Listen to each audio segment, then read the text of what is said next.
ପିଲାମାନେ ଆଜିକାର ପାଠକୁ ତମ ସମସ୍ତଙ୍କୁ ସ୍ୱାଗତ। ତୁମେମାନେ ସମସ୍ତେ ଭଲ ଅଛ ତ? ଆଶା କରେ ତମେ ସମସ୍ତେ ଭଲରେ ଥିବ। ତୁମେମାନେ ପୂର୍ବ ପାଠ ଗୁଡ଼ିକରେ ବହୁତ ନୂଆ ନୂଆ ଜିନିଷ ଜାଣିବଣି। ଆଜିକାର ପାଠକୁ ଯିବା ପୂର୍ବରୁ ତୁମ ସମସ୍ତଙ୍କୁ ପୂର୍ବ ପାଠ ବିଷୟରେ କିଛି ପ୍ରଶ୍ନ ପଚାରୁଛି। କହିଲ ଦେଖି, ତୁମେମାନେ ତାପମାତ୍ରା ବିଷୟରେ ତ ଆଗରୁ ଜାଣିଥିବ। ଏବେ ତାପମାତ୍ରା କହିଲେ ତୁମେ କଣ ବୁଝ? ହଁ, ଯେଉଁ ଭୌତିକ ରାଶି ଦ୍ୱାରା ଗୋଟିଏ ବସ୍ତୁ ବା ବସ୍ତୁ ସମୂହର ଗରମ କିମ୍ବା ଥଣ୍ଡା ଅବସ୍ଥା ମପାଯାଏ, ତାହାକୁ ତାପମାତ୍ରା କୁହାଯାଏ। ଏବେ କହିଲ, ତାପମାତ୍ରା କେଉଁ ଯନ୍ତ୍ରରେ ମପାଯାଏ? ଠିକ ଅଛି, ତାପମାତ୍ରା ତାପମାନ ଯନ୍ତ୍ର ବା ଥର୍ମୋମିଟର ଦ୍ୱାରା ମପାଯାଏ। ବର୍ତ୍ତମାନ ତୁମେ ଦୁଇଟି ଚିତ୍ର ଦେଖ। ଦିଆଯାଇଥିବା ଦୁଇଟି ଚିତ୍ର ତୁମେ କଣ ବୁଝୁଛ କୁହ? ଚିତ୍ର 1 ଆଉ ଚିତ୍ର 2। ଠିକ କହିଲ। ଚିତ୍ର 1ରେ ପାଣିରୁ ବାମ୍ଫ ବାହାରୁଛି ବା ଏହା ଗରମ ପାଣି, ଯାହା ସୂଚାଉଛି କି ଜଳର ତାପମାତ୍ରା ଅଧିକ ଅଛି। ଚିତ୍ର 2ରେ ପାଣିରେ ବରଫ ପଡ଼ିଛି ବା ଏହା ଥଣ୍ଡା ପାଣି, ଯାହା ସୂଚାଉଛି କି ଜଳର ତାପମାତ୍ରା କମ ଅଛି। ପିଲେ, ବର୍ତ୍ତମାନ କହିଲ, ପାଗର ଉପାଦାନ ଗୁଡ଼ିକ କଣ କଣ ତୁମେମାନେ ଜାଣିଛ? ହଁ, ଠିକ କହିଲ। ପାଗର ଉପାଦାନ ଗୁଡ଼ିକ ହେଲା ତାପମାତ୍ରା, ବର୍ଷଣ, ବାୟୁମଣ୍ଡଳୀୟ ଚାପ, ପବନ ଏବଂ ଆର୍ଦ୍ରତା। ତେବେ ଆମେ ଆଜି ପାଗର ଦ୍ୱିତୀୟ ଉପାଦାନ ବର୍ଷଣ ବିଷୟରେ ପଢ଼ିବା। ବର୍ତ୍ତମାନ ମୁଁ ଗୋଟିଏ ଭିଡିଓ ତମକୁ ଦେଖଉଛି। ତମେ ସମସ୍ତେ ଏ ଭିଡିଓଟିକୁ ଭଲ ଭାବରେ ଦେଖ। ଏଠି କଣ ଦେଖଉଛି? ଦେଖ ପିଲାମାନେ, এই ଭିଡିଓରେ ଆକାଶରୁ ପାଣି ବା ଜଳବିନ୍ଦୁ ପୃଥିବୀ ପୃଷ୍ଠକୁ ପଡୁଛି। ତାହା ପତ୍ର ମଧ୍ୟ ଦେଇ ପୃଥିବୀ ପୃଷ୍ଠକୁ ମଧ୍ୟ ପଡୁଛି। ଏଠାରେ ଆକାଶରୁ ଜଳବିନ୍ଦୁ ସବୁ ଧାର ଧାର ହେଇ ପୃଥିବୀ ପୃଷ୍ଠରେ ପଡୁଛି। ଏଠାରେ ଜଳବିନ୍ଦୁ ସବୁ ଟାଇଲ ଛାତ ଉପରେ ପଡି ସେଗୁଡ଼ିକ ତଳକୁ ପଡୁଛି।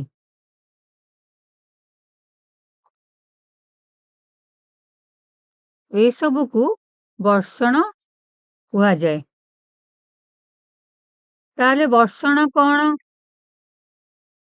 ପୃଥିବୀର ବାୟୁମଣ୍ଡଳରେ ଥିବା ଜଳୀୟ ବାଷ୍ପ ଶୀତଳ ହୋଇ ଜଳବିନ୍ଦୁ କିମ୍ବା ବରଫର ରୂପ ଧାରଣ କରି ପୃଥିବୀ ଉପରେ ପଡ଼ିବାକୁ ବର୍ଷଣ କୁହାଯାଏ।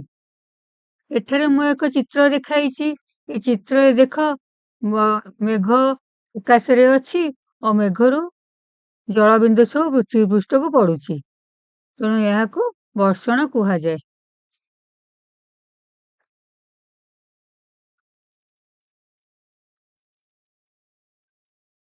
ବର୍ତ୍ତମାନ ଆମେ ଜାଣିବା ବର୍ଷଣର ପ୍ରକାରଭେଦ ବିଷୟରେ।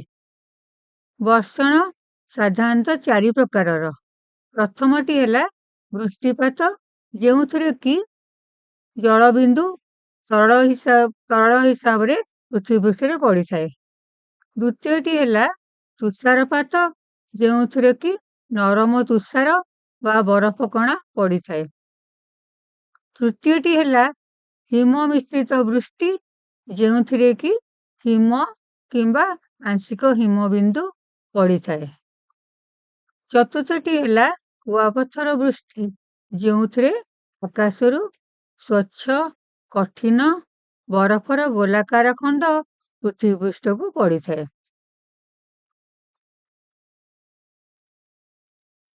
ଆଉ ଗୋଟେ ନୂଆ କଥା ପିଲାମାନେ ତମେ ଜାଣ, ଏହି ବର୍ଷଣ ହିଁ ପୃଥିବୀର ଜଳଚକ୍ରର ଏକ ଗୁରୁତ୍ୱପୂର୍ଣ୍ଣ ଅଂଶ। ଜଳଚକ୍ର ହେଉଛି ପୃଥିବୀରେ ଜଳର ନିରନ୍ତର ଗତିଶୀଳ ପ୍ରକ୍ରିୟା।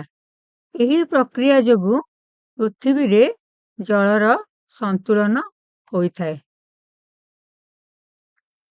ଜଳଚକ୍ର ପ୍ରକ୍ରିୟାରେ ସମୁଦ୍ରର ଜଳରାଶି ସୂର୍ଯ୍ୟଙ୍କର ପ୍ରଚଣ୍ଡ ରୌଦ୍ରତାପ ଯୋଗୁଁ ବାଷ୍ପ ହୋଇ ଆକାଶକୁ ଯାଏ, ଯେଉଁଠାରେ କି ଏହା ଥଣ୍ଡା ହୋଇ ଘନୀଭବନ ପ୍ରକ୍ରିୟାରେ ଜଳକଣାରେ ପରିଣତ ହୋଇଥାଏ। ସେହି ଜଳକଣା ଗୁଡ଼ିକ ବର୍ଷା ଆକାରରେ ପୃଥିବୀ ପୃଷ୍ଠକୁ ପୁଣି ପଡ଼ିଥାଏ। ଏହା ଏକ ଚକ୍ର ଆକାରରେ ହୋଇଥାଏ, ସେଥିପାଇଁ ଏହି ପ୍ରକ୍ରିୟାକୁ ଜଳଚକ୍ର କୁହାଯାଇଥାଏ।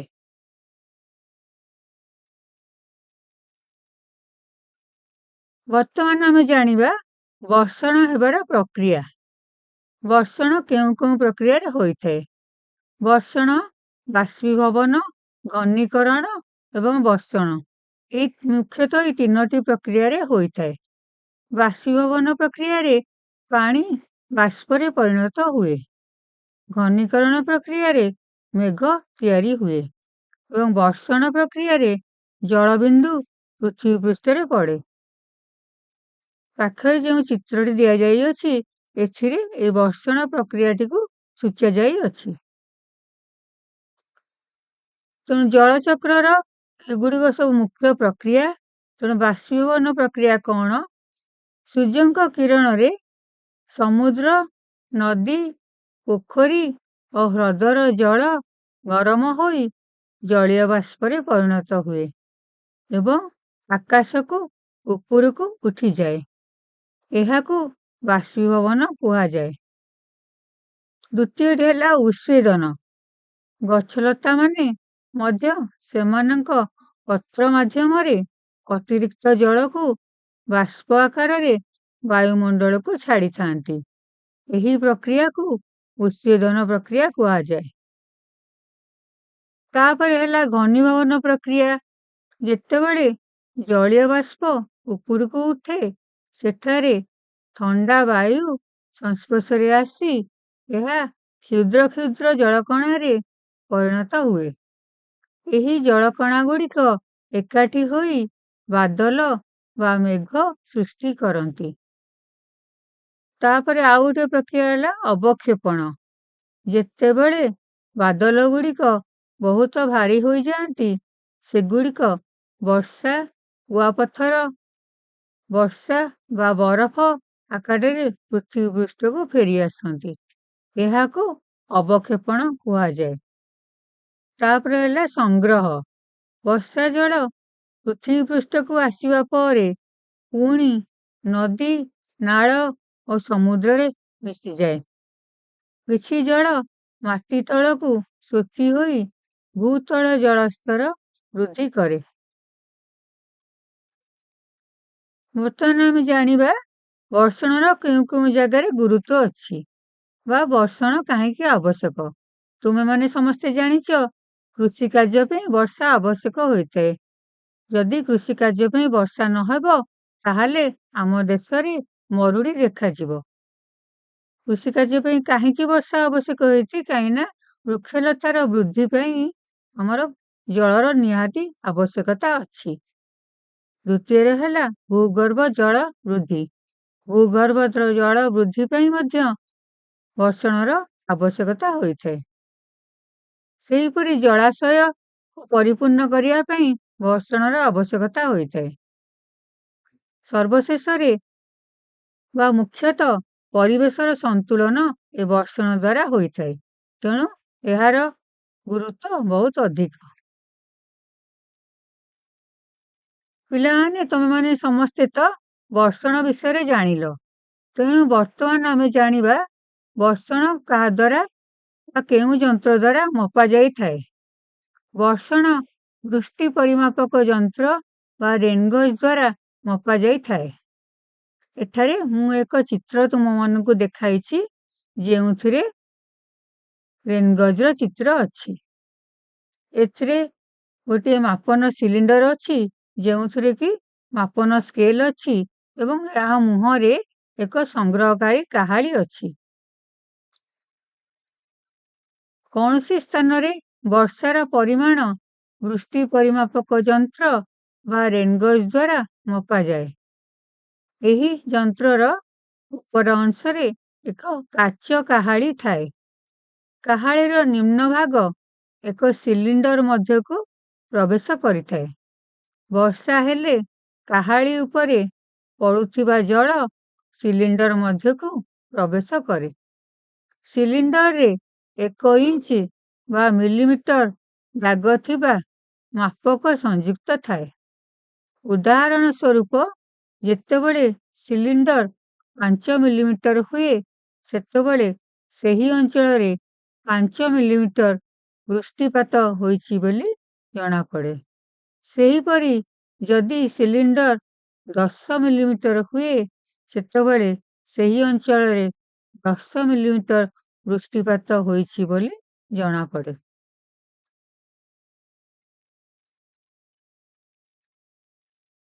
ବର୍ତ୍ତମାନ ପିଲାମାନେ ଆମେ ଜାଣିବା ଆଉ ଗୋଟେ ନୂଆ କଥା।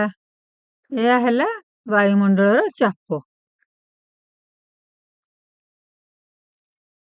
ପାର୍ଶ୍ୱରେ ଗୋଟେ ଚିତ୍ର ମୁଁ ଦେଖାଇଛି। ସେଥିରେ ଗୋଟିଏ ପିଲା ପାହାଡ଼ ଉପରେ ଛିଡ଼ା ହୋଇଛି ଏବଂ ଆଉ ଗୋଟିଏ ପିଲା ପାହାଡ଼ ତଳେ ଛିଡ଼ା ହୋଇଅଛି।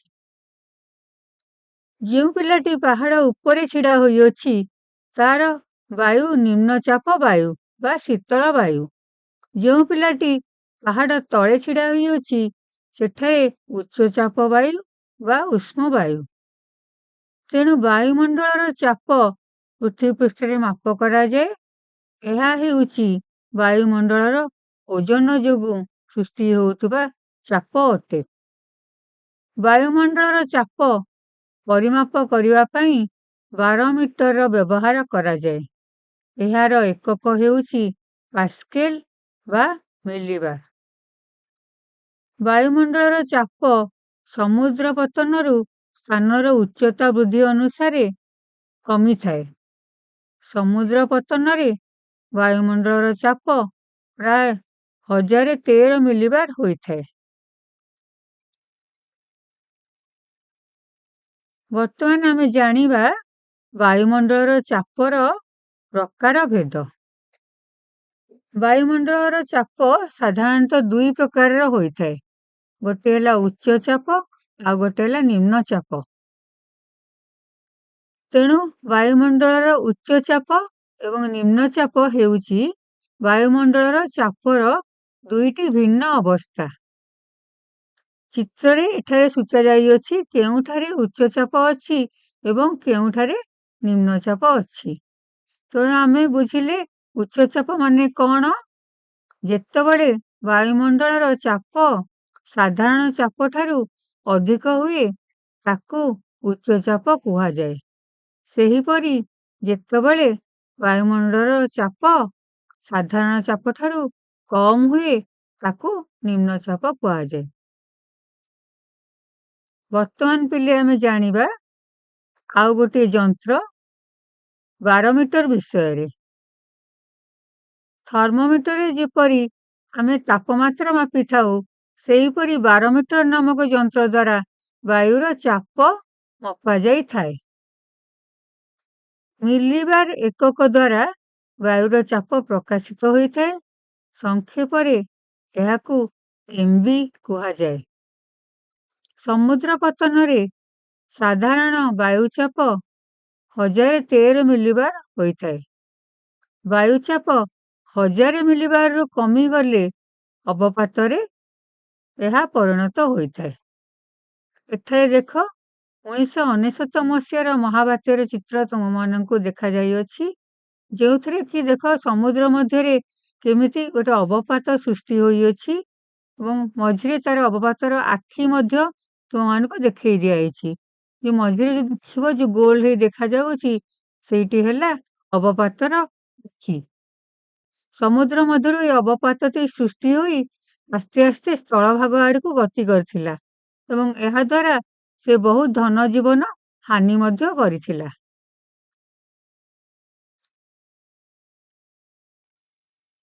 ଏଠି ମଧ୍ୟ ଆଉ ଗୋଟେ ଭିଡିଓ ଦେଖ, ଯୋଉଥିରେ କି ଆମେ ଦେଖୁଛୁ ଗୋଟେ ଅବପାତ।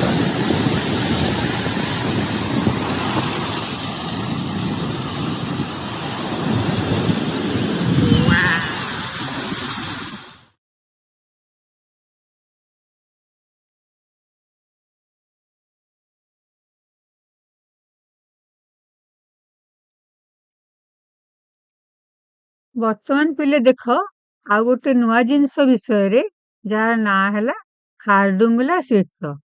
ଲାଦାଖର ଖାରଡୁଙ୍ଗଲା ଭଳି ସ୍ଥାନମାନଙ୍କରେ ପଦାତିକ ବାହିନୀର ସୈନିକମାନେ କାର୍ଯ୍ୟ କରିଥାନ୍ତି।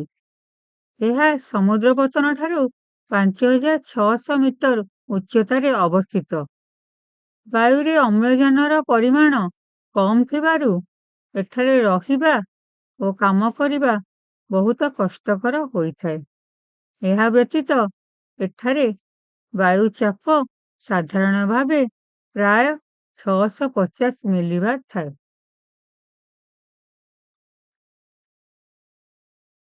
ପିଲାମାନେ, ଆଜିକାର ପାଠରେ ଆମେ ବର୍ଷଣ ବିଷୟରେ ବହୁତ ନୂଆ ନୂଆ କଥା ଜାଣିଲେ।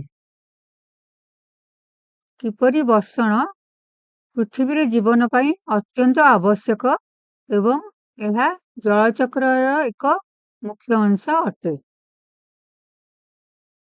ଆଗାମୀ ଦିନଗୁଡ଼ିକରେ ଆମେ ଆହୁରି ନୂଆ ନୂଆ କଥା ଜାଣିବା। ଆଜି ପାଇଁ ଏତିକି ରହୁଛି। ଧନ୍ୟବାଦ। ଖୁସିରେ ଶିଖିବା ସମସ୍ତଙ୍କର ଅଧିକାର। ନମସ୍କାର।